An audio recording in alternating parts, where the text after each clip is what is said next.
What up, chat? What's good, chat? Mamma mia! We in this bitch, chat. What's goody? We back. I know it's been a long time since I've been on stream. I know. I'm very sorry. Bruh. I'm real sorry about that, y'all.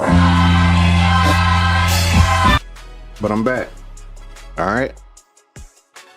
We're going to actually play Fallout 76 tonight, for real. Now,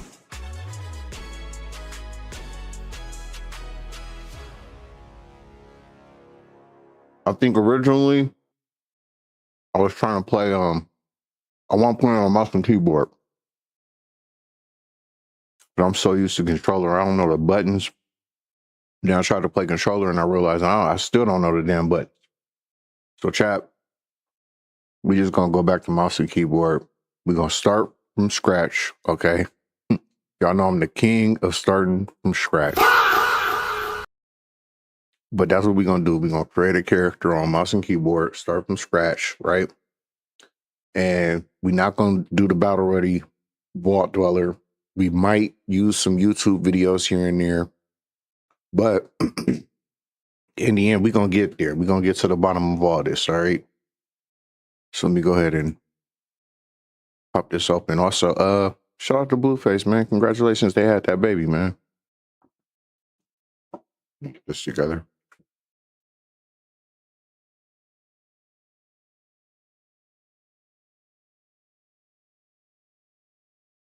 There we go.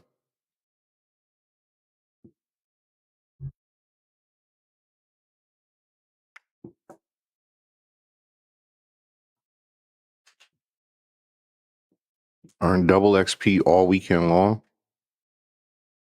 Who's that? Well, it's Wednesday now. The hell's they talking about? August 20. Oh, okay, it's coming weekend.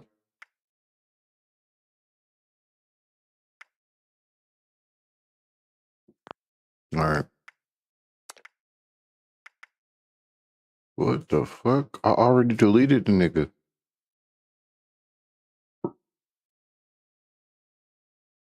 Check the whole thing. Yeah, Junior. You need them French fries. Damn, chat. Just imagine being that bad that I must have fucking got off stream and just deleted the dude. Like, what the fuck? What was I thinking? I be drunk, chat. I be drunk as hell.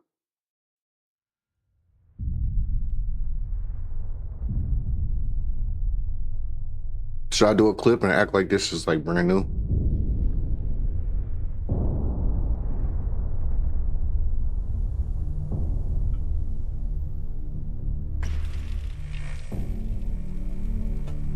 Let's get in the mood of it.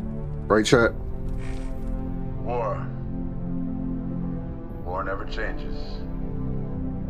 In 1776, this great nation accepted that armed conflict was the only way to preserve our rights to life, liberty, and the pursuit of happiness. If our founding fathers could only see us now. From Antietam to Amiens, Okinawa to Anchorage, we have fought. And now, the Red Menace is at our doorstep. Democracy itself is under threat of annihilation.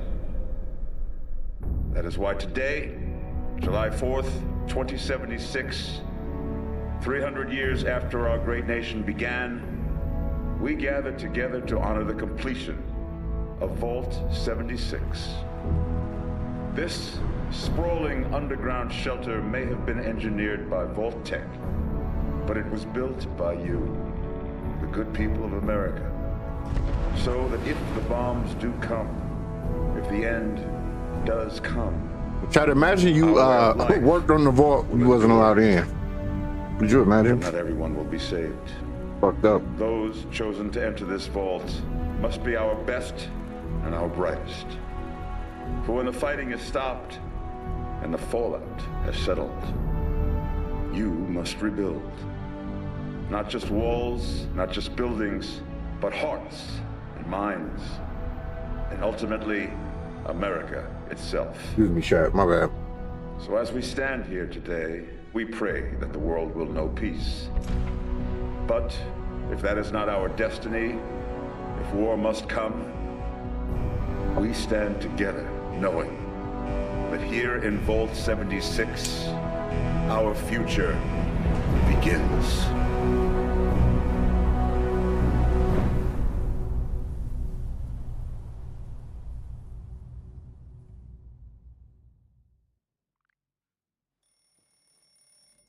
Good morning, Vault 76. This mic off to the side. Y'all can hear me, right? Can y'all hear me? Y'all can hear me. I hope you all enjoyed the party last night, even those who may have overindulged and overslept. But it's time to get up and get out there. We've been locked away long enough. Today I'll start is here. Reclamation Day. It may be time to leave, but I'll never forget the day you all entered Vault 76. You come from every walk of I would life, probably just do every this, race, right? color, and creed. Okay. But you all share one very important trait. Facial hair. Check that out. You are this country's best and brightest. We should do like a beard, right? The dude should look like me. You'll always be my family.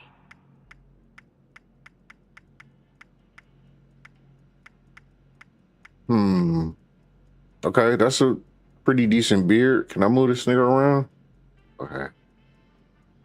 It's all right. I like my shit lined up a little bit though. Damn. Can't get a lineup in this motherfucker? Hey, tripping. So in the future, they don't have clippers. That's what's going on, right? It's crazy. All right, first things first. We gotta, his head, the shape of, just fuck with his nose, right? Am I just supposed to, I just move the shit around.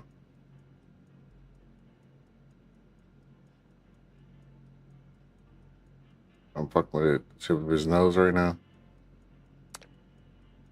What nostrils? All right.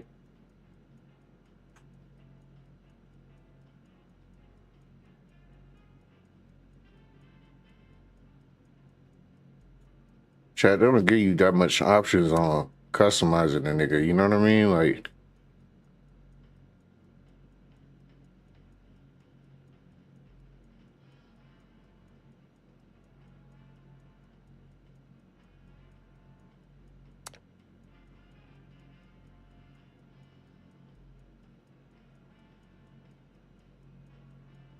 what the chat?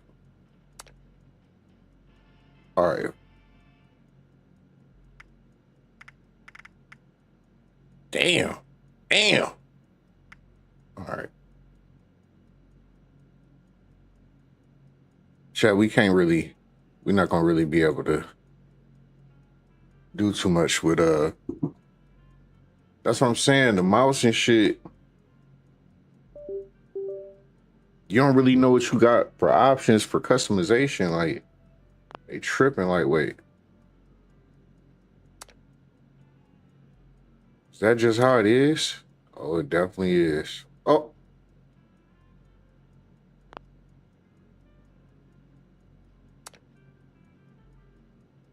All right, we just gotta make a dude. This is just a dude. I can't even change the eye color.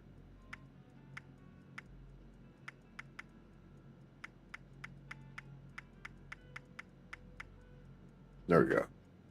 All right, good enough. My nigga look fried. Let's see.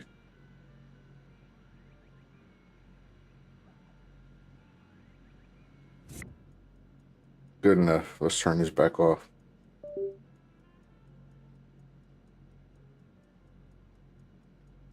And y'all can see the cord coming through the shirt.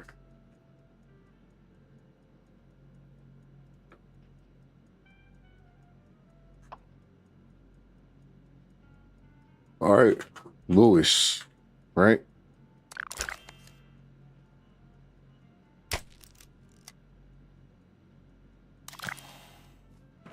First things first. Get that tape. Leave that. Need to sleep in his bed.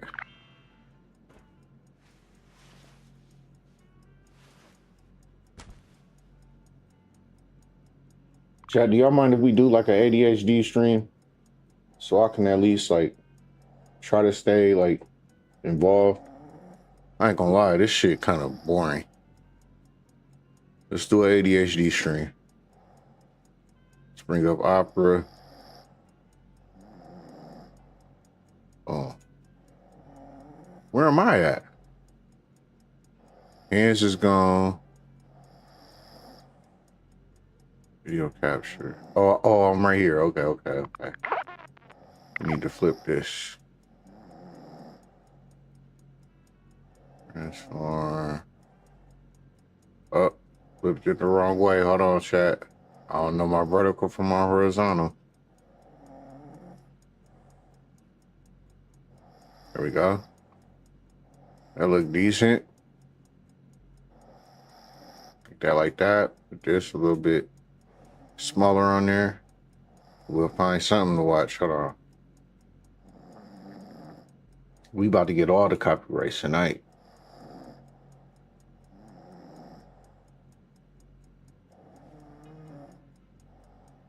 Okay, ASI. How about that? All right, guys. I have the results. We were able to, after what, 20, 30 minutes? We can't. This is a bad video to watch. Ileana look kind of good, chat. I ain't gonna cap.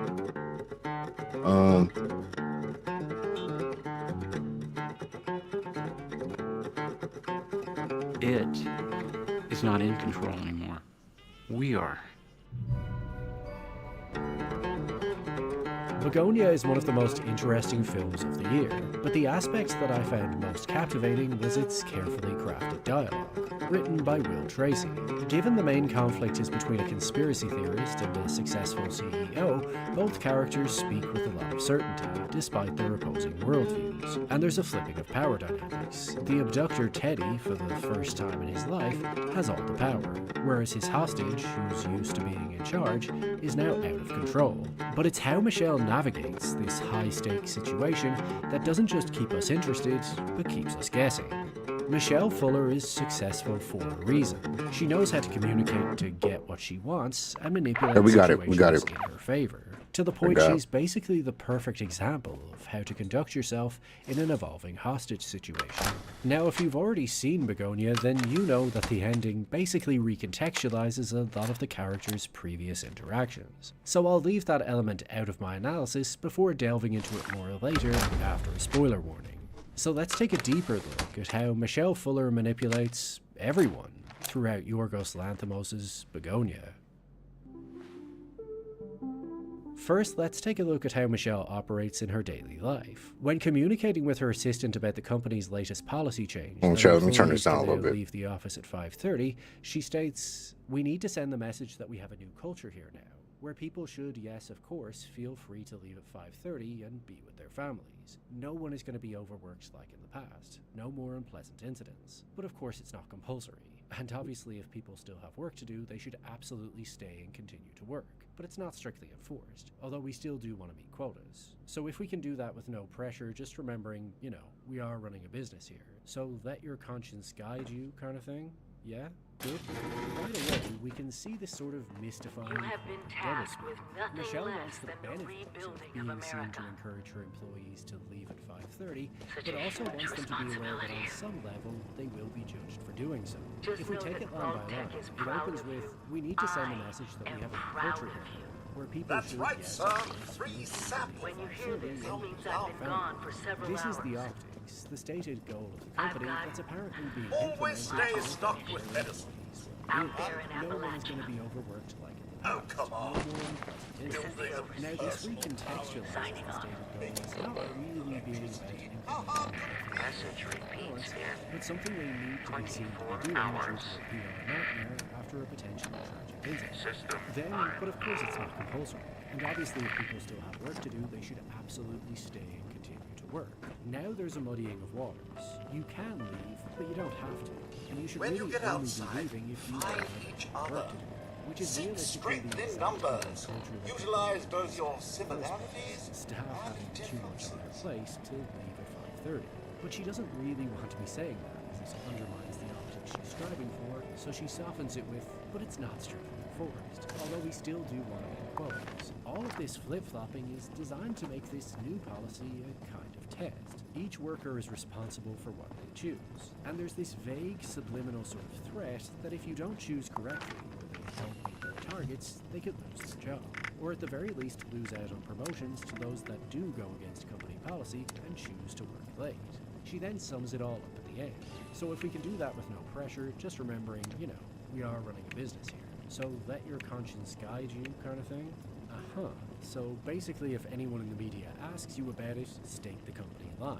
But when it comes to you and your career, think long and hard about what your work ethic is communicating to your corporate overlords. You are free to choose, but not free from consequence. So be grateful for our offer, but don't even dream about taking advantage of it, or you might be punished. It's up to you, but you're welcome. Then after being kidnapped and having her head chopped, Michelle wakes up and questions her captors, Teddy and Don. Teddy is convinced she's an alien sent here to destroy and enslave the human race, and appears to be so delusional that he believes he had to shave her head, as otherwise she would use her hair. Ah, there they are. So Vault it's through 76's Michelle's own not Rip in Van control. Winkle.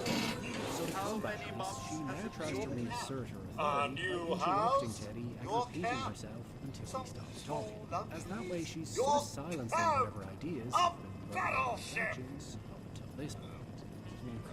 Again, which will Listen to me. reapply every day for full effect. Listen to me. Now it is clear that Teddy is completely certain about what he's doing, to the extent he's even chemically castrated himself to not suffer from any distractions. So in order to counteract that, Michelle needs to match his certainty and rewire his brain with her version of reality. Here's what she comes out with. Right, here's what's gonna happen. And I want to be clear, I'm not threatening you, or you. But the following is my best guess of how the next 48 hours are likely to transpire. The police and soon thereafter the FBI will begin a statewide manhunt using all of the methods at their disposal, and the combined resources of neighboring jurisdictions. My company is a key job creator and economic engine of the region. I am crucial. Think of it like you've abducted the governor, but worse. That's the level of bureaucratic urgency you're contending with here. In all humility, I can say that. I'm also a high-profile female corporate executive. Does that add a certain, politicized optics to this? I would say absolutely. I would say that's a tremendous factor for you to consider here. Now, I don't make the rules and I don't enforce anything, and I am not in charge of the situation in this room. You are. But you are not in charge of what is happening out there. And what is happening out there is a rapid cross-coordination of law enforcement and digital media, which is all leading quite inevitably to your imprisonment, and very likely worse. If I can be frank, I'm not privy to what their methods might be under extreme duress, or yours for that matter, but I can assure you that there is no possible scenario where you benefit from this incident. Unless Hey you chat, cooperate once with again, me here we right go. now We're gonna and hack this negotiate a terminal. deal that's fair First and try. advantageous to us both. Wow, this is a masterclass of persuasive Second try. skill set.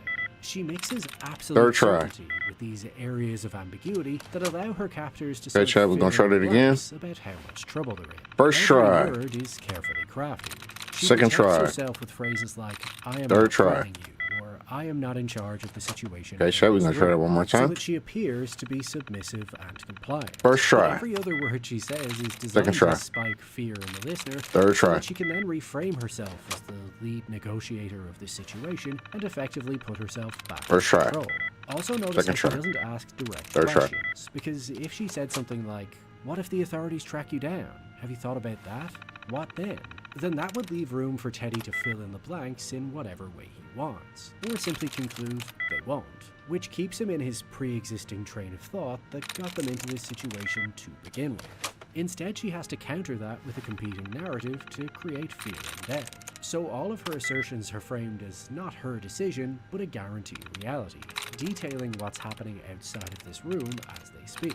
This gives the impression that the All right, wheels are chat. Look, already this is in good motion, that the walls are because now we closing know in, there and was there's 0 nowhere to run in and hide, which should SEED, so make there's her no character crumble under ES or D. pressure and try to save himself. That's got a D in it. That's got a S. This whole speech That's sort got of a works S and on a E. Dawn and makes him more doubtful. E. But Teddy is a true believer, so this manipulative tactic, as impressive as it was, fails to turn the tables.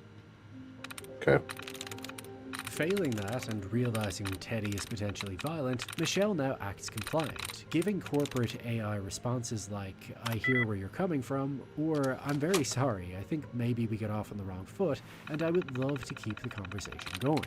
Because she intelligently recognizes the only way she has any power is if they're talking. Otherwise, she can't control whatever they're scheming behind her back.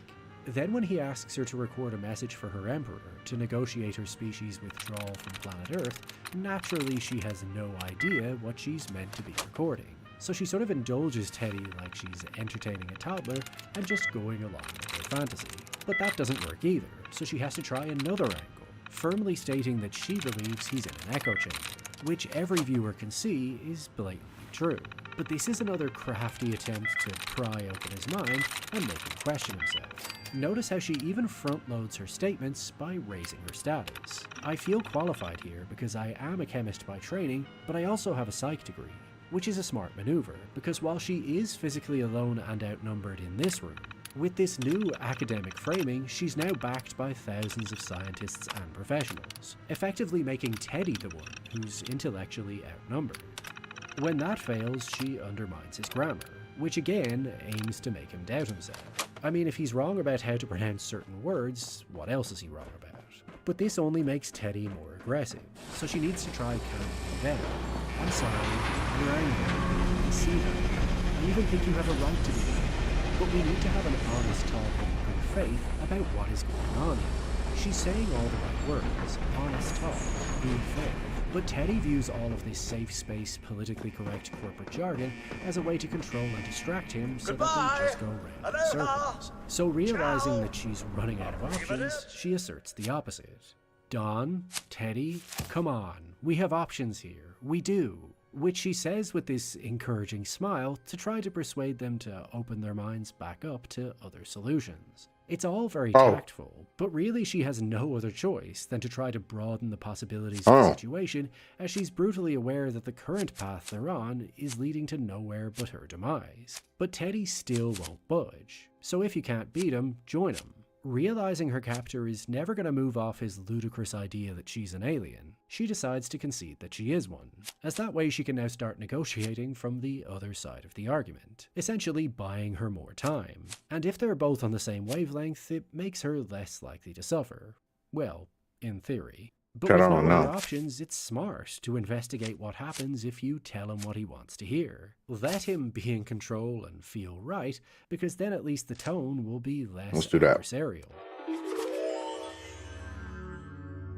So when they sit down to dinner together, Michelle is at her most cordial, complimenting the house and asking polite questions about whether or not Teddy has always lived alone.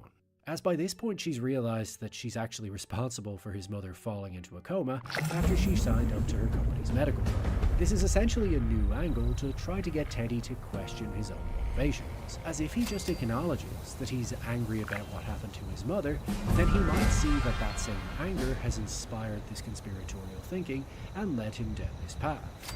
So if she can somehow break down the source of his motivation, rather than the ideas he's convinced of, then the whole house of cards might collapse. This is not about that. With all due respect, Teddy, how could this not be about that? He manages to resist this line of questioning, but talking about his mother only makes him upset. So Michelle keeps pushing her narrative. "Teddy, you're right to distrust me. You are. I lost myself. Well, look at you. I became a human being I told myself I would never become. Not a speck of dirt on you. Best watch your step around here. Figured you Balties weren't done cooking yet. I guess I was wrong. Already interrogated the last Balti to come out of that hole. Sounds like there's nothing down there for me, though. Saved me the trouble of breaking in. Oh, just a working man passing through. This fella here had a price on his head, and Thought he'd run far enough. He hadn't. This brain ain't for picking. Plenty of locals around here talk you off, I'm sure.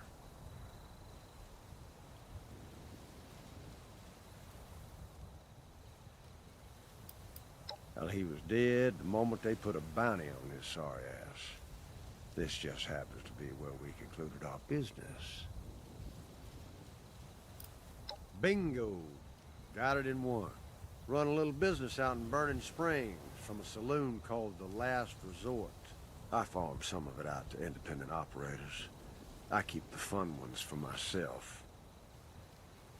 Probably best you worry about yourself for now. Well, this kind of work isn't for lost little lambs like you. Of course, if that changes, or if you just have a death wish, come look me up sometime.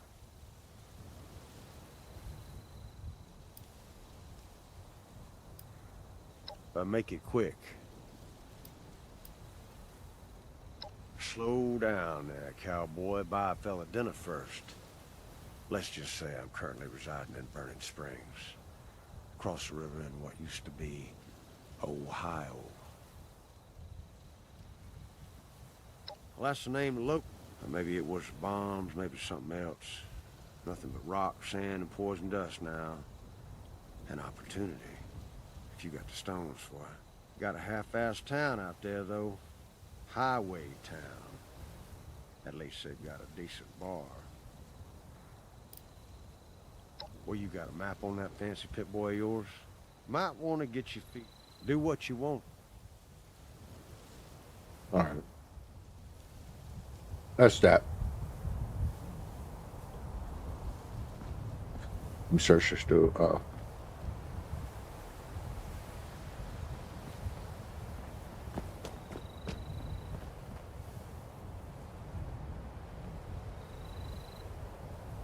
right, a gun.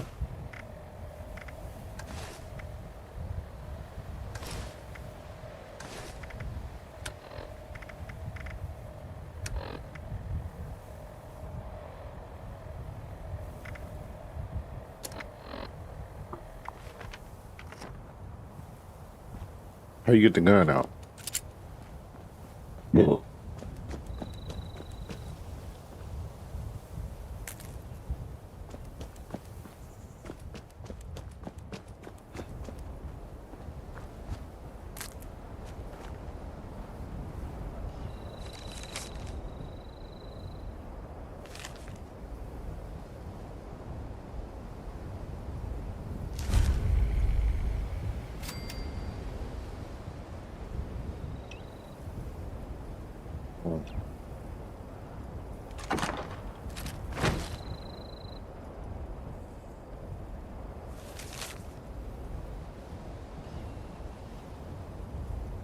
Welcome to Appalachia.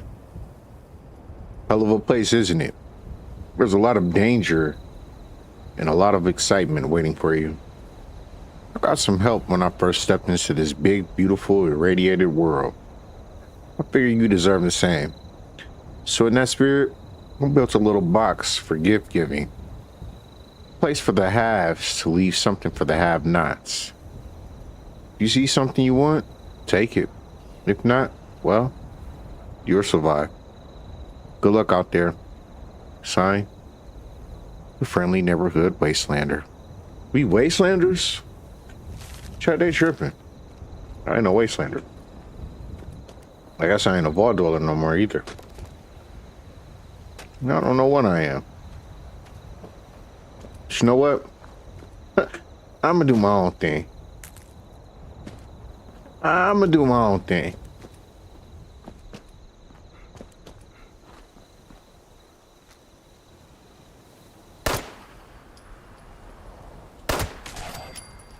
I don't know how you get in the vats.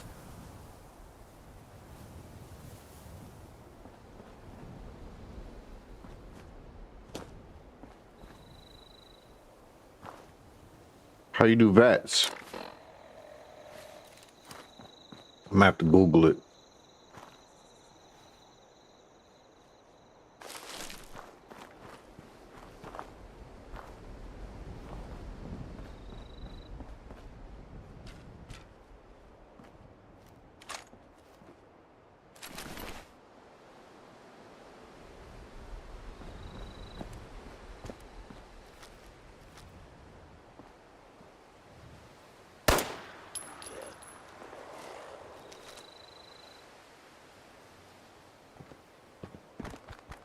Oh, you in the bus?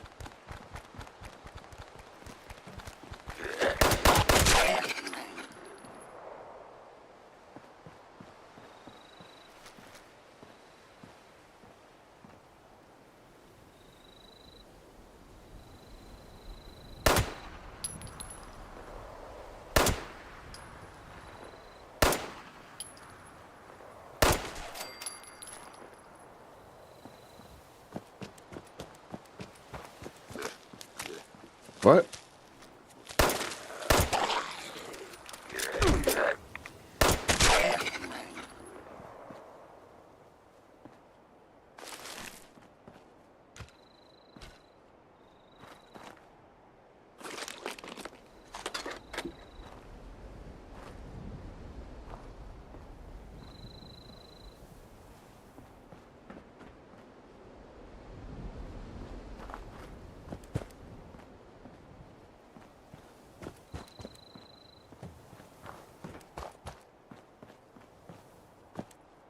All right, chat. We should start working on like building a house or something.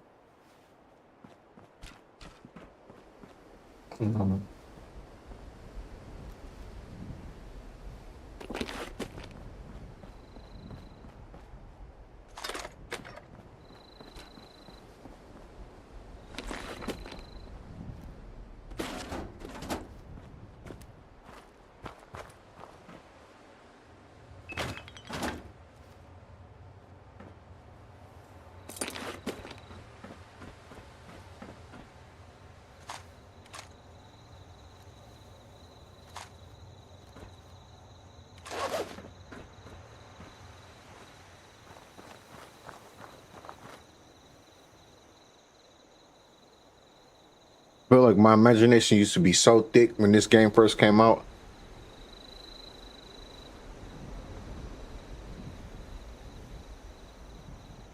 Like I was still in the mindset of like Skyrim and shit, and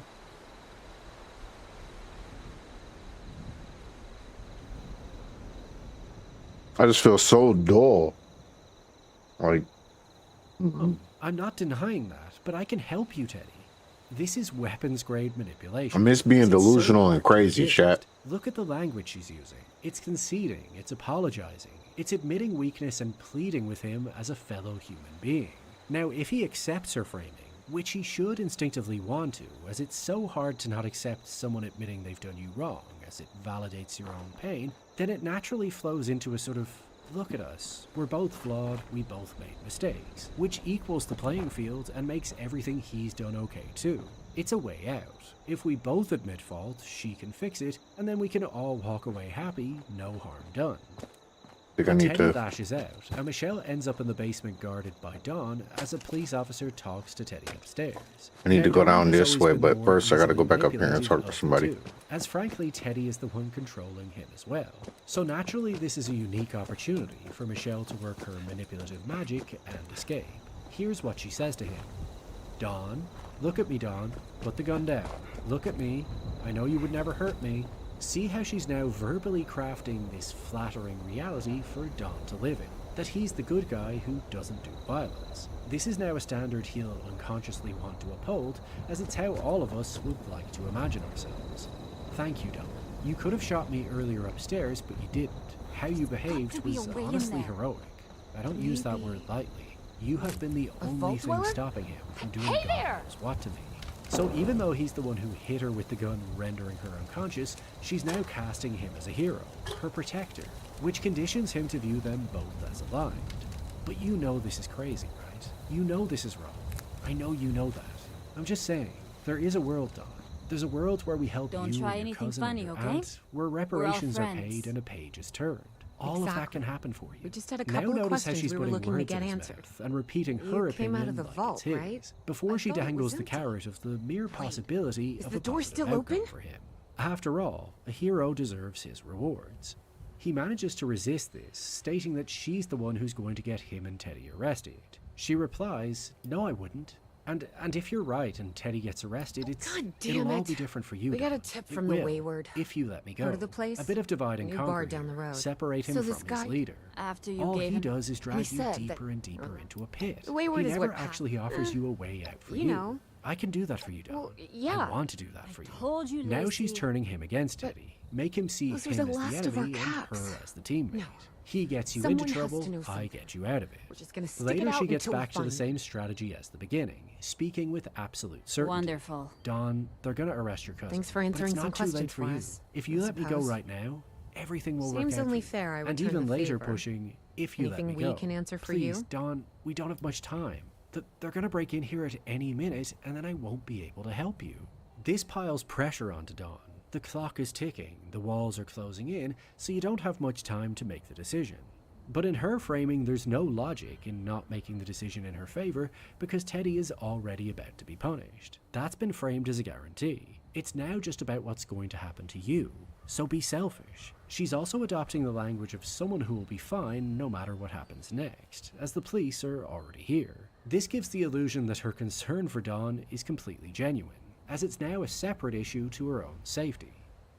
Now we're about to go into real spoiler territory, so if you haven't seen Begonia, I encourage you to go watch it first, and you can come back to this later. Ready? Okay.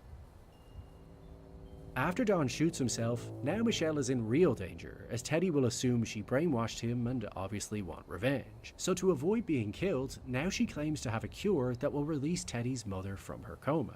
As judging by his reaction earlier, that's obviously what he wants the most. She informs him that there's a bottle of antifreeze in her car that's actually the antidote, and if he injects that blue liquid into his mother, she can be saved. This is a truly twisted but genius strategy. She sends Teddy on this impossible mission, assuming he'll get apprehended and arrested for trying to inject a coma patient with antifreeze, which gives Michelle lots of time and opportunity to escape. But after seeing what Teddy has done to his previous victims, something seems to have changed in her. When he unexpectedly returns, she now switches up and asserts confidently that she is an alien and tells him the alleged truth of the planet, detailing an absurd story that includes dinosaurs, Atlantis, thermonuclear war, and evolution. Basically every buzzword that should appeal to an extreme conspiracy theorist. Then claims that her species was only ever trying to save humanity and the planet. This is confusing, but for the viewer still sounds like she's just making something up that she knows Teddy will believe. And by stating it confidently, he'll feel so validated that he was right all along that he becomes totally submissive, as she then promises to bring him to her mothership to negotiate on behalf of the human race, an opportunity that someone as insignificant as Teddy can't help but be seduced by. So she brings him to her office, where she can now be seen by her staff, and concocts this silly story that by getting into her office closet after she types a 58-digit code into a calculator, that he'll then be teleported to her mothership. It's all very amusing, but when he seems nervous, even resistant, she cunningly offers to go first, knowing that someone as paranoid as Teddy will see that as a chance for her to abandon him. I could go first. No. I'll go first. I don't want you to escape. Just leave me here. This little gamble pays off, as he becomes even more assertive that he has to be the one to go first to not lose the upper hand, as he also has a bomb strapped to his chest. But as it turns out, for the whole movie, Teddy was right. Michelle really was actually an alien, and her aggressive confession explaining the history of the planet was all true. So all of these negotiations, the corporate jargon, the reasonable disposition, weren't just strategies for a human to escape, they were the psychological weaponry of the Andromedon species that are so effective that they successfully keep the human race under total control. And we now know just how effective they are because for most of the movie, we get swept up by them too. We instinctively dismiss Teddy because his ideas sound ridiculous and he's employing violence to get what he wants, which goes against our moral code. But in hindsight, Michelle was always just trying to get a read on him, wondering how much he knows as a way to determine how much trouble she's in. She gaslights him constantly, working every angle, trying to make him doubt himself just enough so that she can escape. And against all odds, she succeeds. Not just in manipulating her captors, but us as viewers, making Michelle Fuller one of the craftiest, manipulative masterminds this planet has ever seen.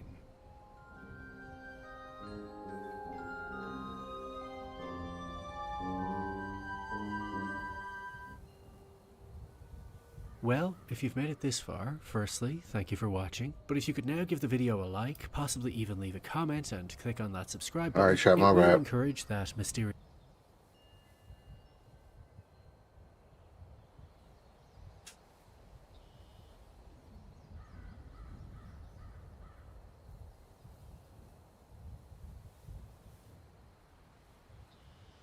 Come here, bro. Alright, what if the three of us? That was yours. Everybody don't know how to prepare that corn correct. Yeah, those were just supposed to share for this. This correct business. We ain't doing no sharing. I said we're not doing no sharing. Just make sure you listen next time, you know. Because when I said for three of us, I mean 3 plates. Yeah, some crab legs. So now Just get another one of this one and this one needs to go. as a businessman, making my place not yeah, that boy. But you good. Bring another, please, bro. Oh, yeah. Yeah, just leave one. Just a 12. Come here, bro. Alright, what if the three of us? I'm gonna tell y'all can't see this. Besides the obvious, what's one thing that you would change about yourself? Thanks for calling. Is Ethan Klein? How can I help you?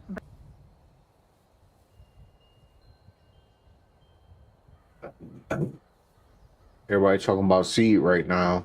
I was gonna play that game, but I just don't believe in it.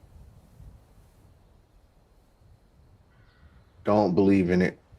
Think that game is full of shit. It should be a mobile game. Should be a free mobile game, and I'm not interested. It just don't seem like it's a real game. Y'all want to see what I'm talking about?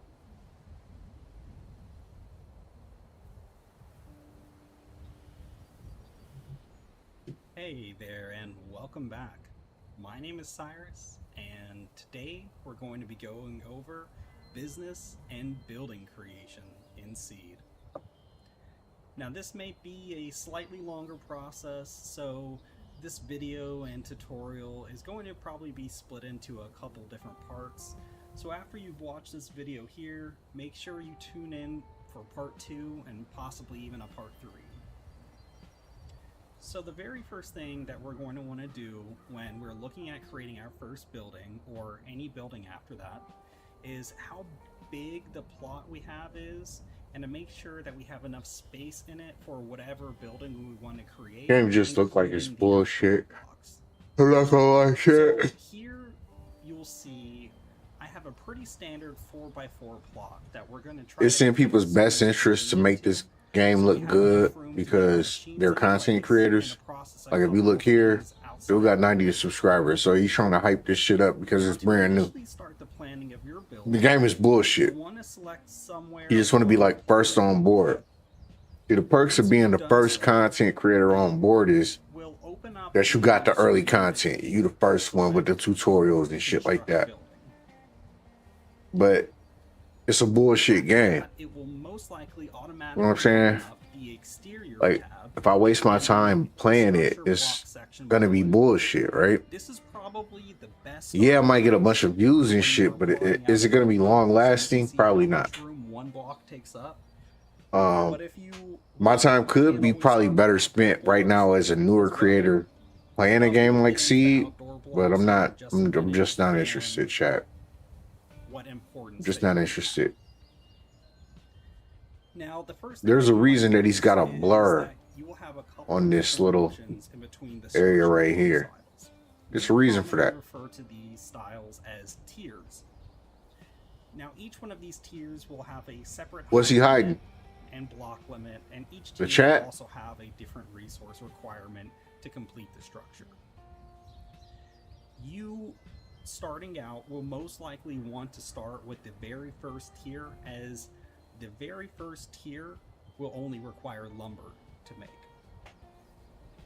Now, I will say that the available options here might look Anyway, Chad, let's get back to our shit. See in the game, because at the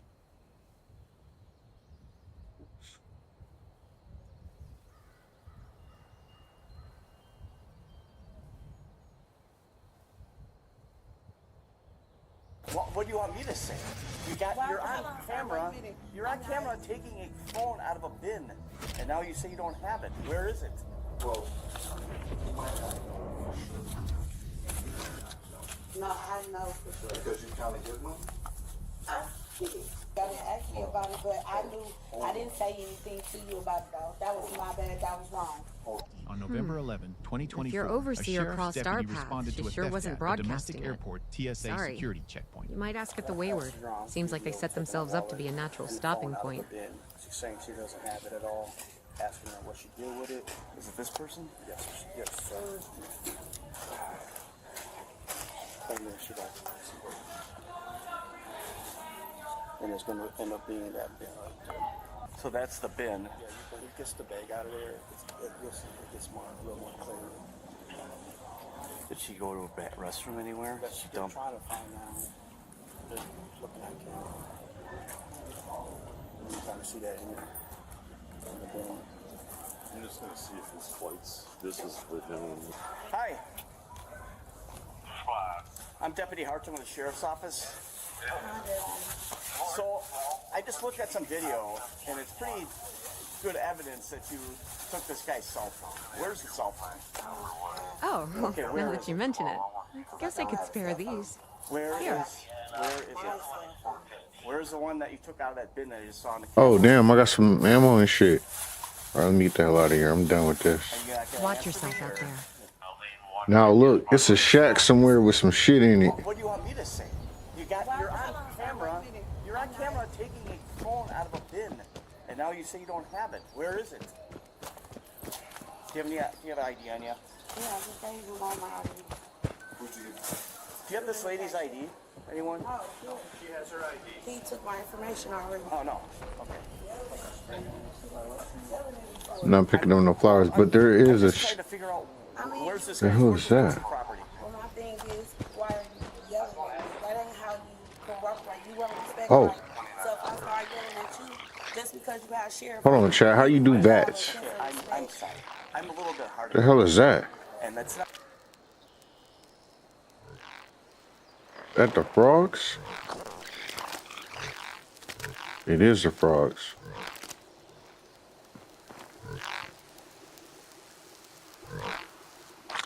So I can collect them? I don't gotta kill them. I just pick them up. What's that noise? This? Oh. Hold on. Here we go. Alright. Ammo case.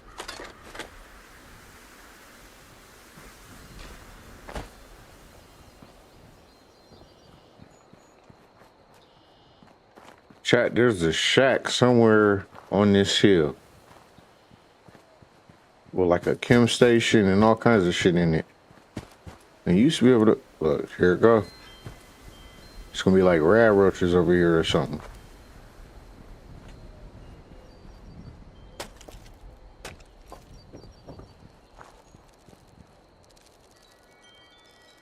How do you do the VATS? What?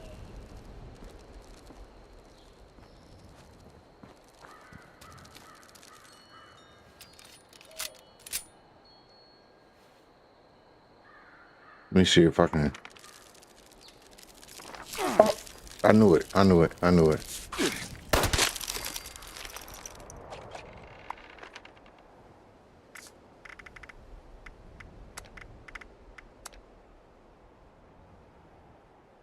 Q. All right.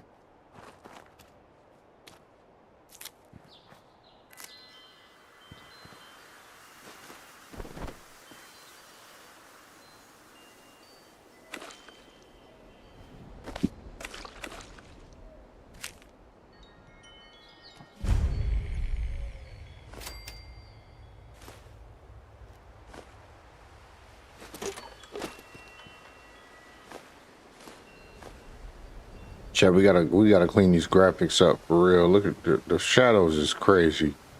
That's ridiculous.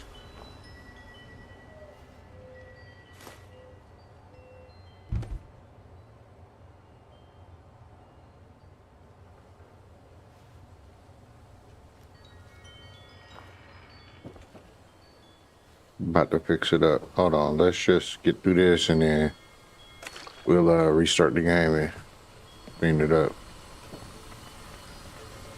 Should be a couple more chicks or something in here. Or not.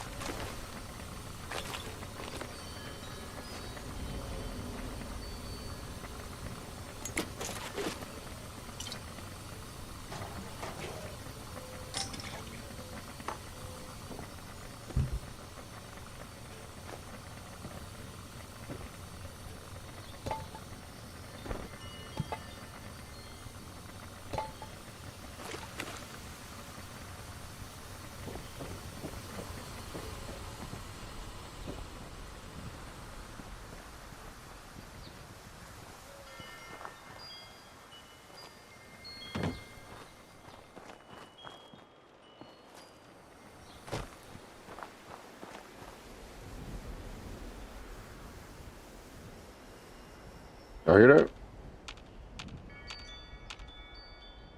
All right, child. Let me just restart the game.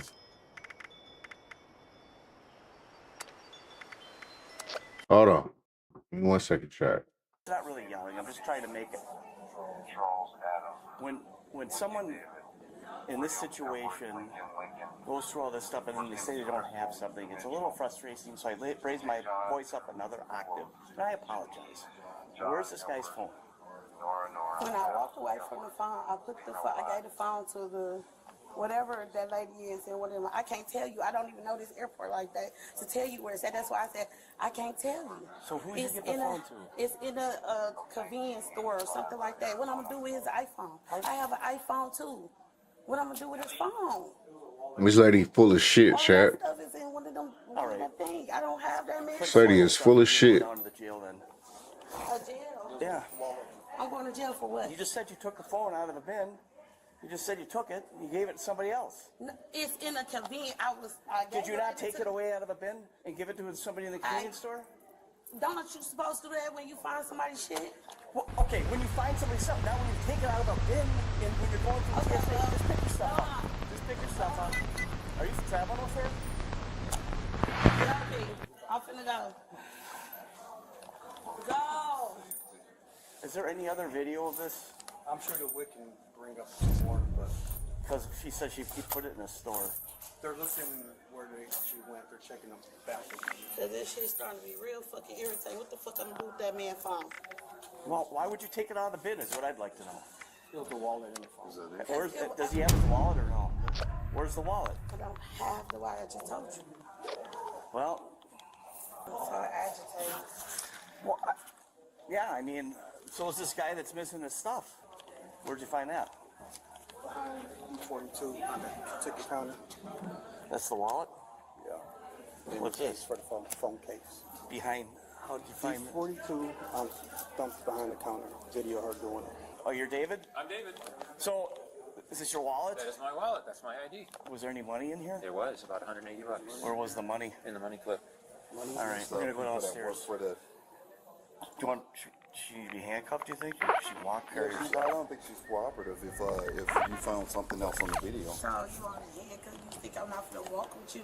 Like, why well, can you walk with us? We're asking you. Okay, it's a request. Right now, we got the phone. The phone was at a store, like how you said. Now we're looking for this cash that this gentleman says. Those Raiders. Who the fuck is this? So they're gonna regret it. So right now, this is very simple. I mean, this is the difference between. Wait, these people. Whoa! Horrible. And walking out the door or going down to jail and having to post cash bail for a misdemeanor. Find it with your cooperation. The money is what we're talking about. Then you could go an easier route. Now, he's the lead law enforcement officer on this case. I'm sore all over. Filling this place up is hard work. So, will you cooperating help us find that money? Or yes or no? Yeah, what am I keeping? Okay, so if you have the money, or you know where it is, provide it to us. Where is it? I have it. Where? For my money. Okay, where's your money? It's hard work making a living out here. I'm gonna bring in a female officer, and I'm getting so sick and tired of those thorn bushes. And you know how much money you had, and you know how much money he had. Separate the two. It should equal up to the money that he's missing. without me telling you that number, and then I need a little bit more salt. right to sit. You have it on you right now? It's just about time to eat. Yeah, as soon as you take the money out of the room. All right, so my question was, when you took the phone and you took the wallet. Oh, well, I haven't finished. It's a really going down complete question. Okay. And you took the money out of the wallet. What were you gonna do with the money? You're just gonna spend it like play slots or something like that? Why did you want to steal from this guy? It wasn't intentionally stealing. Like I said, when I grabbed it from the kid, it was a legitimate mistake. So I put the phone down. I believe it was a legitimate mistake. And so, and when I seen that, and I didn't even realize I had a wallet because, like I said, I had a phone and all that. So when I seen that, I did take the money like any other married person And I probably would also have been. believe And that it was. you didn't intend to keep the phone because you told us where it was. So I believe that too. So. But my thing is, even when you came down here to your office and you I heard were something. missing money and we were looking for money.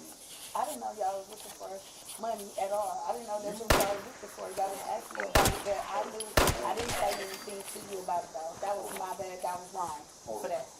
I get that too.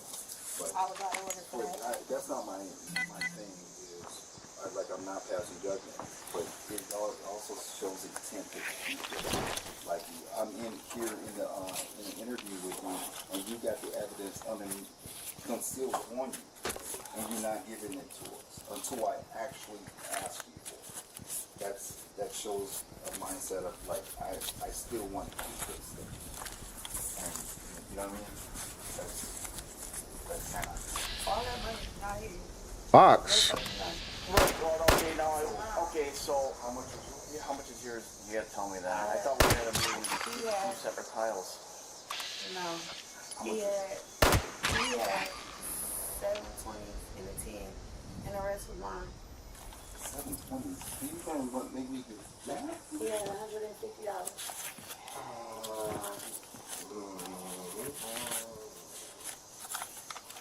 We'll see.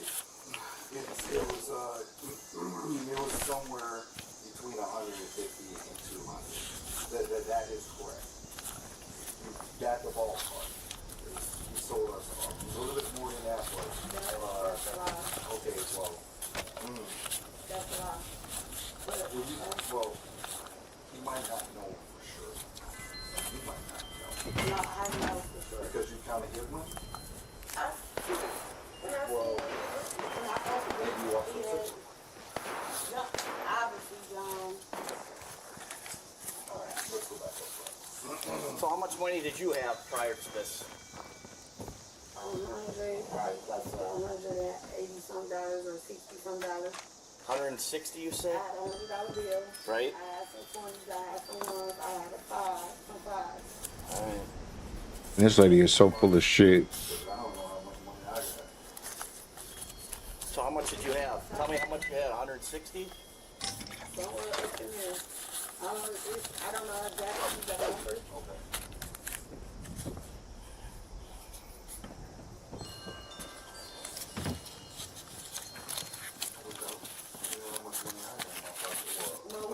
When the number is 0. I don't know. Airport surveillance captured a female passenger removing another traveler's phone and wallet from a screening bin. That footage established probable cause before Deputy Hartman made first contact with the suspect. Under general larceny doctrine, the offense requires an unlawful taking of another's property with intent to permanently deprive. Intent is assessed at the moment of the taking, not at any later point of transfer or abandonment. Subject's claim that she gave the phone away does not negate intent formed the instant she removed it from the bin. The wallet was not surrendered to any employee. It was recovered and discarded behind a ticket counter at gate E42, consistent with intentional disposal. Confronted, the subject's first response was outright denial. Under U.S. evidence law, forced exculpatory statements are admissible. Treat them as circumstantial evidence of consciousness of guilt, a guilty state of Minford from post-offense conduct. States v. Dunnigan, 507 U.S. 87, 1993. False statements made to obstruct an investigation are directly relevant to a defendant's mental state. Subject's account shifted 3 times. Denial. Then, I gave it away. Finally, admission that it was a legitimate mistake. Shift. Standing alone scorched is or the manageable. ferals Taken don't get together, ya. they form a Yeah. pattern reports recognizes a consciousness of Stickers in guilt. the game? During the interview, cash was found concealed in the subject's person, while officers were actively questioning her about missing money. She admitted, knowing officers were looking for that money. She said nothing, her own words. That was my bad. That was wrong. Concealing evidence during a police interview while aware of its relevance is not a minor omission. It is probative of sustained criminal intent. Damaging hell? The subject identified the victim's What is cash by a this? specific denomination, 720s and a 10. Precise knowledge of another person's denominations is only consistent with having counted that money. This eliminates the innocent mistake defense. Amendment analysis. The subject voluntarily disclosed the cash location and produced it herself. No unlawful search occurred. Chiclock v. Bustamante, 412 U.S., 1973. Voluntary consent to disclose or produce Hold on, Chad, I gotta use the evidence is bathroom. constitutionally valid without a Give me 1 second, Chad. Hold on. amendment concern. No Miranda advisement appears on the record prior to the subject's inculpatory statements in the security office. E.B. Arizona, 384 U.S. 436-66. Advisements are required before custodial Give me 1 second, Chad. I'll be right The back. threshold question is whether custody existed. E. V. McCarty, 468 U.S. 420, 1984. Custody is assessed by whether a reasonable person would feel free to terminate the encounter and leave.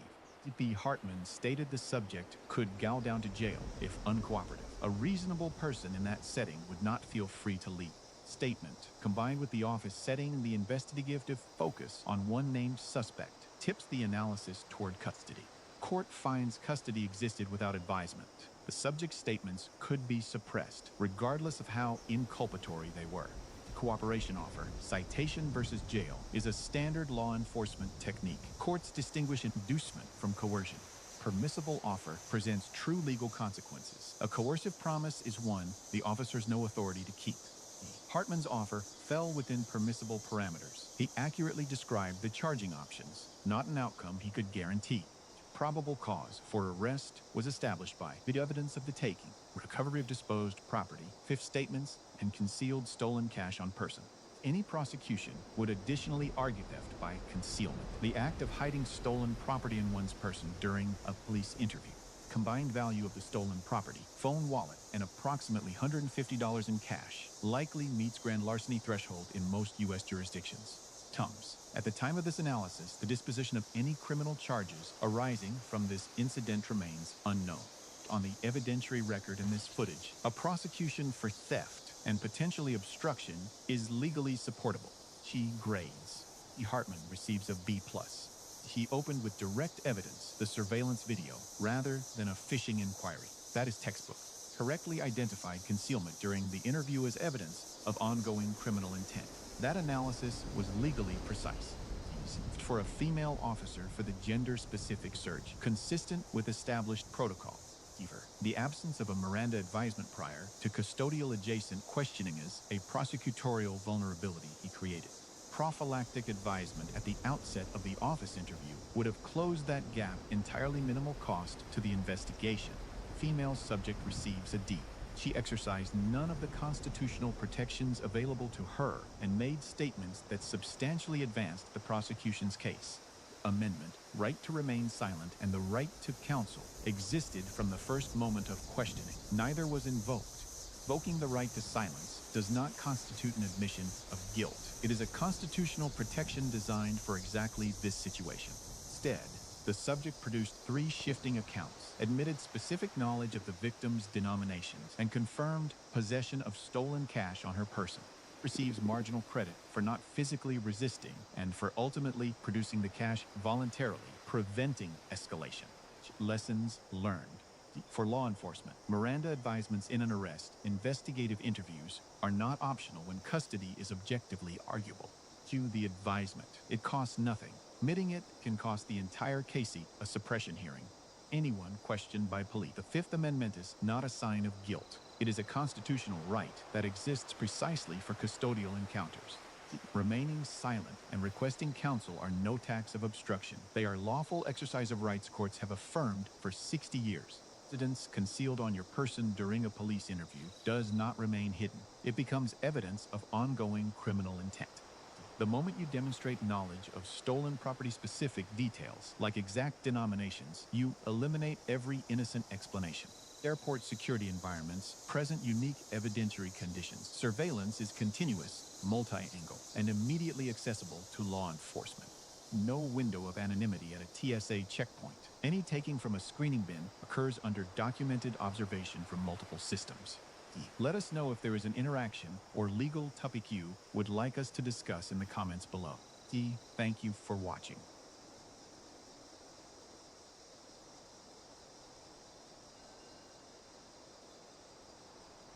On May 26, 2023 in Harford County, Maryland, 38-year-old Michael Stevens II was released from the Harford County Detention Center after posting bail related to a theft charge. Later that same day, just down the road, Stevens came across a 1986 5-ton military truck sitting in a driveway and decided to steal the vehicle, triggering a pursuit unlike anything deputies had seen before.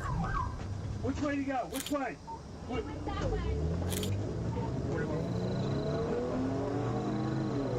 What's up, man? Were you the one that called? Yes, sir. Okay, so I understand it's a military type vehicle? Yeah, 5-ton. Probably have a picture of it somewhere. Trying to get an updated location on it right now. Okay. You might have crashed into somebody down in Bel Air. Are you serious? Yeah. Did you see a big green army truck? Did you see a big green army truck go by? Excuse me, no speaking. Okay. Was it like keys in it or something? Or So it doesn't take keys. It's a military vehicle, so there's no keys. It just has switches. So the doors don't lock, and there's no keys to operate it. Okay. And I thought he just walked up, to check the truck out. Yeah.